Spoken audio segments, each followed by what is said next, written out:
आप सभी का स्वागत है असीम ज्ञान यूट्यूब चैनल पर एक नई महत्वपूर्ण बीमारी की जानकारी के साथ, यानी डायबिटिक रेटिनोपैथी। यह मधुमेह की एक जटिलता है जो आंखों को प्रभावित करती है।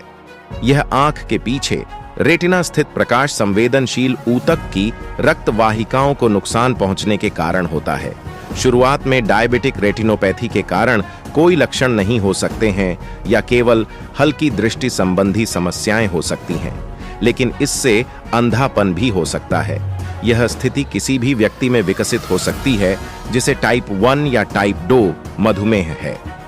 आपको जितने लंबे समय तक मधुमेह है और आपका रक्त शर्करा जितना कम नियंत्रित है, आपको इस आंख की जटिलता विकसित होने की उतनी ही अधिक संभावना है।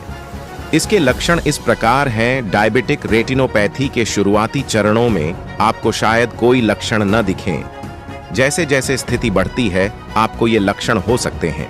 आपकी दृष्टि में तैरते हुए धब्बे या काले धागे, फ्लोटर्स, धुंधली दृष्टि, अस्थिर दृष्टि, आपकी दृष्टि में अंधेरा या खाली क्षेत्र, दृष्टि खोना। नेत्र चिकित्सक को कब दिखाएं? अपनी मधुमेह का सावधानी पूर्वक प्रबंधन दृष्टि हानि को रोकने का सबसे अच्छा तरीका है। यदि आपको मधुमेह है तो अपने नेत्र चिकित्सक से वार्षिक नेत्र परीक्षण करवाएं, भले ही आपकी दृष्टि ठीक लगती हो।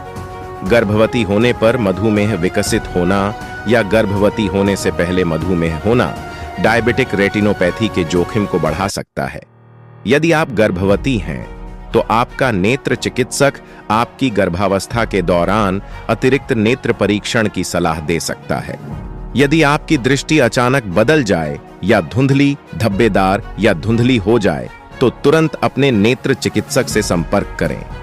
आगे आप जानते हैं इसके कर्म के बारे में। जैसे समय के साथ आपके रक्त में बहुत ज्यादा चीनी की मात्रा रेटिना को पोषण देने वाली छोटी रक्त वाहिकाओं में रुकावट पैदा कर सकती है, जिससे उसकी रक्त आपूर्ति बाधित हो सकती है।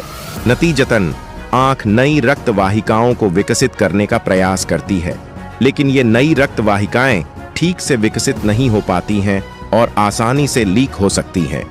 मधुमेह रेटिनोपैथी दो प्रकार की होती है।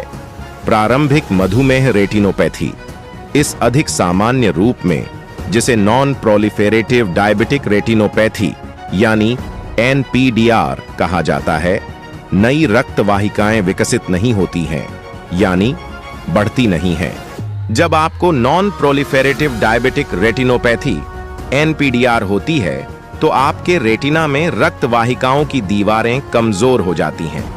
छोटी वाहिकाओं की दीवारों से छोटे छोटे उभार निकलते हैं, जिससे कभी कभी रेटिना में तरल पदार्थ और रक्त का रिसाव होता है। बड़ी रेटिना वाहिकाएं फैलने लगती हैं और उनका व्यास भी अनियमित हो जाता है। NPDR हल्के से लेकर गंभीर तक बढ़ सकता है क्योंकि ज्यादा रक्त वाहिकाएं अवरुद्ध हो जाती हैं। कभी कभी रेटिना की रक्त वाहिका क्षति के कारण रेटिना के मध्य भाग यानी मैक्युला में द्रव यानी एडिमा का निर्माण हो जाता है। यदि मैक्युलर एडिमा दृष्टि को कम करती है तो स्थायी दृष्टि हानि को रोकने के लिए उपचार की आवश्यकता होती है। उन्नत डायबिटिक रेटिनोपैथी यानी डायबिटिक रेटिनोपैथी इस अधिक गंभीर प्रकार में विकसित हो सकती है, जिसे प्रोलिफेरेटिव डायबिटिक रेटिनोपैथी के रूप में जाना जाता है।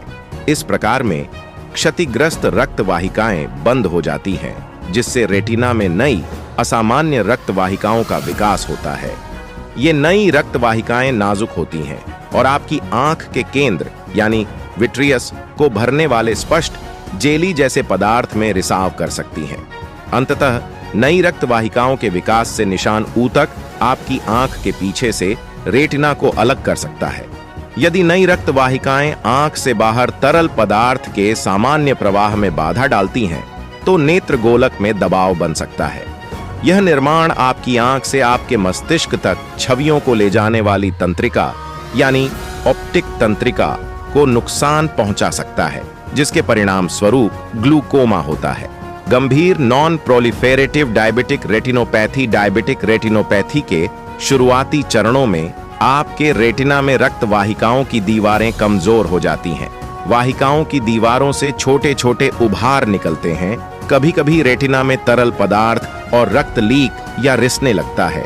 रेटिना में ऊतक सूज सकते हैं, जिससे रेटिना में सफेद धब्बे बन सकते हैं। जैसे जैसे डायबिटिक रेटिनोपैथी बढ़ती है, नई रक्त वाहिकाएं विकसित हो सकती हैं और आपकी दृष्टि को खतरा हो सकता है। मधुमेह से पीड़ित किसी भी व्यक्ति को डायबिटिक रेटिनोपैथी हो सकती है। आंखों की इस बीमारी के विकसित होने का जोखिम निम्न कारणों से बढ़ सकता है। लंबे समय से मधुमेह होना, आपके रक्त शर्करा स्तर पर खराब नियंत्रण, उच्च रक्तचाप, उच्च कोलेस्ट्रॉल, गर्भावस्था, तंबाकू इस्तेमाल। आइए जानते हैं इस रोग के कुछ जटिलताओं के बारे में। मधुमेह रेटिनोपैथी में रेटिना में असामान्य रक्त वाहिकाओं की वृद्धि शामिल है। जटिलताओं से गंभीर दृष्टि समस्याएं हो सकती हैं। विट्रियस रक्तस्राव, जिसमें नई रक्त वाहिकाएं आपकी आंख के केंद्र को भरने वाले स्पष्ट जेली जैसे पदार्थ में बह सकती हैं। यदि रक्तस्राव की मात्रा कम है तो आपको केवल कुछ काले धब्बे यानी फ्लोटर्स दिखाई दे सकते हैं। अधिक गंभीर मामलों में रक्त विट्रियस गुहा को भर सकता है और आपकी दृष्टि को पूरी तरह से अवरुद्ध कर सकता है। विट्रियस हेमरेज से आमतौर पर स्थायी दृष्टि हानि नहीं होती है। रक्त अक्सर कुछ हफ्तों या महीनों में आंख से साफ हो जाता है। जब तक आपकी रेटिना क्षतिग्रस्त नहीं होती, तब तक आपकी दृष्टि अपनी पिछली स्पष्टता पर वापस आ जाएगी। रेटिनल डिटैचमेंट यानी डायबिटिक रेटिनोपैथी से जुड़ी असामान्य रक्त वाहिकाएं निशान ऊतक के विकास को उत्तेजित करती हैं, जो रेटिना को आंख के पीछे से दूर खींच सकती हैं। इससे आपकी दृष्टि में धब्बे तैरने लगते हैं, रोशनी की चमक या गंभीर दृष्टि हानि हो सकती है।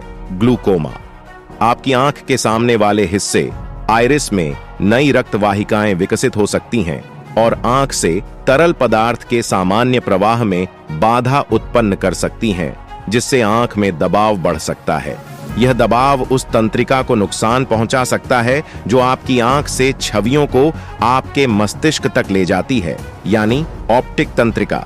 अंधापन जैसे मधुमेह रेटिनोपैथी, मैक्युलर एडिमा, ग्लूकोमा या इन स्थितियों के संयोजन से पूर्ण दृष्टि हानि हो सकती है, खासकर यदि स्थितियों का ठीक से प्रबंधन न किया जाए। आपने अगर अभी तक इस चैनल को सब्सक्राइब नहीं किया है तो सब्सक्राइब कर ले, ताकि आने वाले समय में इस तरह की महत्वपूर्ण वीडियो की जानकारी पहले आप तक पहुंच सके। आइए अब जानते हैं इसके रोकथाम के बारे में। आप हमेशा डायबिटिक रेटिनोपैथी को रोक नहीं सकते। हालांकि नियमित रूप से आंखों की जांच अपने रक्त शर्करा और रक्तचाप पर अच्छा नियंत्रण और दृष्टि समस्याओं के लिए समय पर हस्तक्षेप गंभीर दृष्टि हानि को रोकने में मदद कर सकता है। यदि आपको मधुमेह है तो निम्नलिखित कार्य करके डायबिटिक रेटिनोपैथी होने के जोखिम को कम करें। अपने मधुमेह का प्रबंधन करें। स्वस्थ भोजन और शारीरिक गतिविधि को अपनी दिनचर्या का हिस्सा बनाएं। हर हफ्ते कम से कम 150 मिनट मध्यम एरोबिक गतिविधि जैसे कि पैदल चलना करने की कोशिश करें। निर्देशानुसार मौखिक मधुमेह की दवाएं या इंसुलिन लें। अपने रक्त शर्करा के स्तर की निगरानी करें। आपको दिन में कई बार अपने रक्त शर्करा के स्तर की जांच और रिकॉर्ड करने की आवश्यकता हो सकती है, या यदि आप बीमार हैं या तनाव में हैं तो अधिक बार। अपने डॉक्टर से पूछें कि आपको कितनी बार अपने रक्त शर्करा का परीक्षण करने की आवश्यकता है। अपने डॉक्टर से ग्लाइकोसिलेटेड हीमोग्लोबिन टेस्ट के बारे में पूछें। ग्लाइकोसिलेटेड हीमोग्लोबिन टेस्ट या हीमोग्लोबिन A1C टेस्ट से पहले 2 से 3 महीने की अवधि के लिए आपके औसत रक्त शर्करा स्तर को दर्शाता है। मधुमेह वाले अधिकांश लोगों के लिए A1C लक्ष्य 7% से कम होना है। अपने रक्तचाप और कोलेस्ट्रॉल को नियंत्रण में रखें। स्वस्थ भोजन खाना, नियमित व्यायाम करना और अतिरिक्त वजन कम करना मददगार हो सकता है। कभी कभी दवा की भी जरूरत होती है। यदि आप धूम्रपान करते हैं या अन्य प्रकार के तंबाकू का सेवन करते हैं तो अपने डॉक्टर से इसे छोड़ने में मदद मांगें। धूम्रपान से मधुमेह संबंधी विभिन्न जटिलताओं का खतरा बढ़ जाता है, जिसमें डायबिटिक रेटिनोपैथी भी शामिल है। दृष्टि में होने वाले बदलावों पर ध्यान दें। अगर आपकी दृष्टि अचानक बदल जाए या धुंधली, धब्बेदार या धुंधली हो जाए तो तुरंत अपने नेत्र चिकित्सक से संपर्क करें। याद रखें, मधुमेह के कारण दृष्टि हानि होना जरूरी नहीं है। मधुमेह प्रबंधन में सक्रिय भूमिका निभाने से जटिलताओं को रोकने में काफी मदद मिल सकती है। आने वाली वीडियो में इस तरह के महत्वपूर्ण जानकारी पाने के लिए जल्द से जल्द इस चैनल को सब्सक्राइब करें, लाइक करें और शेयर करें। स्वस्थ रहे और खुश रहे।